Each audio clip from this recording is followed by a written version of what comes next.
Namaste programs, welcome back to Microsoft Flight Simulator and the final day in the United States of America. For now, we're leaving Tavernia here in the Florida Keys and we're going to Key West, right at the tippy bottom bitty of America. Let's go. Alright programs, I read that Florida Keys was a place that Ernest Hemingway went, so this time we're getting ChatGPT to do our little description of the flight in the style of Hemingway. Let's go. The morning sun rose lazily over the turquoise waters of Tavernia, casting a golden hue upon the seagulls that soared above the dock. A salty breeze kissed by the whispers of adventure danced through the air, and I found myself longing for the thrill of the open skies. It was in this restless state of mind that I embarked upon a flight from Tavernia to Key West aboard a small, weathered Diamond.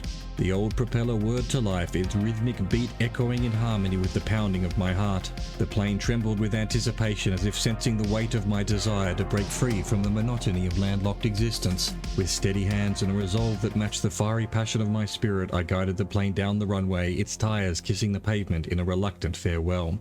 As we ascended into the cerulean sky, the landscape beneath me transformed into a patchwork of emerald islands fringed by delicate ribbons of white sand. The vast expanse of the Atlantic Ocean beckoned, its allure irresistible, promising untold stories and uncharted horizons. I could almost hear the siren song of the deep, carried to me on the wings of seagulls that trailed in our wake.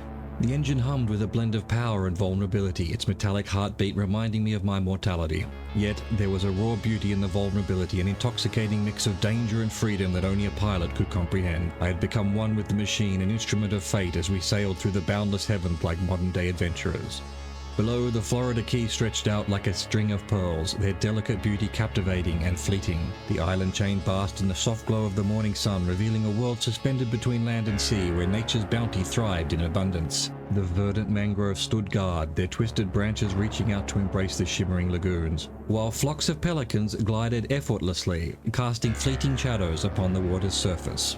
As I approached the southernmost tip of the Keys, a sense of wonder washed over me. Key West, a haven for those seeking refuge from the world's cares, rose like a phoenix from the depth of the ocean. The pastel-colored cottages and grand old mansions stood as testament to a bygone era, where life moved at a slower pace and the sea whispered secrets to those who listened. The Diamond descended, gracefully surrendering to gravity's gentle pull, and I guided her towards the runway with the reverence of a poet setting pen to paper. The wheels touched down, kissing the tarmac with a sigh of relief, marking the end of my aerial sojourn. The engine's roar diminished to a gentle hum, as if acknowledging the triumph of our safe arrival.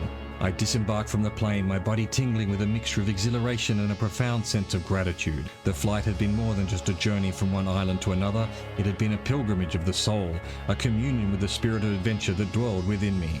Ernest Hemingway once said, "It is good to have an end to journey toward, but it is the journey that matters in the end." And in that moment, as I stood on the soil of the Key West, I understood the truth in his words. Dude, that's the Rove. That's the Rove. There you go. Hemingway has a quote for what I'm doing. It's good to have an end to journey toward, but it is the journey that matters in the end.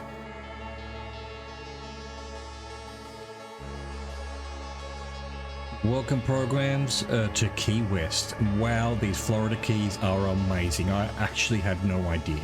I mean, I've seen movies that are set in the Florida Keys. I just never really understood that they're just a bunch of tiny little islands all connected with a big road that they've made. It's incredible.